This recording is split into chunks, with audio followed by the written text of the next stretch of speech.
আসসালামু আলাইকুম রহমতুল্লাহি আবরাকাতুহু। প্রিয় দেশবাসী বন্ধুগণ, যে যেখান থেকে আজকে আমাদের এই প্রোগ্রামটি দেখছে, আপনাদের সবাইকে স্বাগতম, মোবারকবাদ।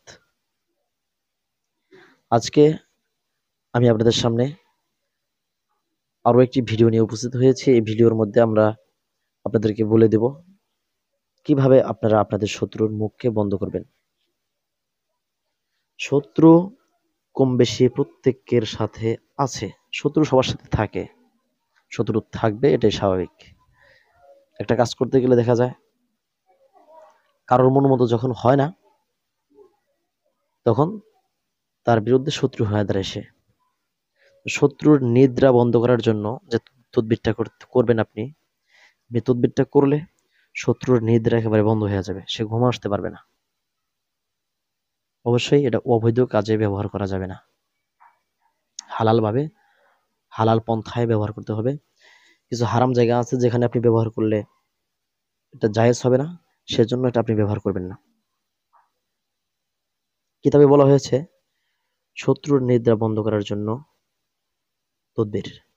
শত্রুর নিদ্রা বন্ধ করার জন্য নিচের নকশাটি কাগজে লিখিয়া অন্ধকার ঘরে দাফন করিয়া রাখিবে। নকশাটি এই, অর্থাৎ প্রথমে নকশাটি লিখিয়া অন্ধকার ঘরের মধ্যে দাফন করতে হবে, অর্থাৎ যে ঘরের মধ্যে মানুষজন থাকে না, একসময় থাকতো এখন থাকে না, ঘরটা এমনিতে পড়ে থাকে।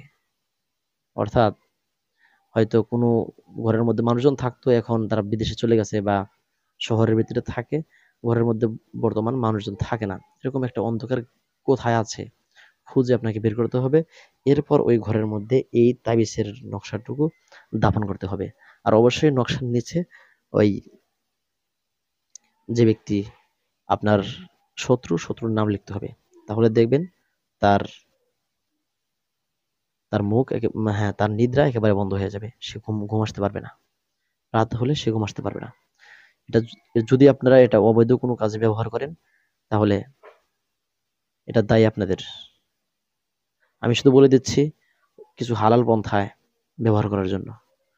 প্রিয় দর্শক, আজকের মতো এখানেই। আরো এরকম ভিডিও পেতে আমাকে আপনারা বলে দেবেন। যদি আপনারা চান তাহলে আমি আপনাদেরকে এরকম আরো ভিডিও উপস্থাপন করার চেষ্টা করব। আসসালামু আলাইকুম রহমতুল্লাহ বারকাতুহু।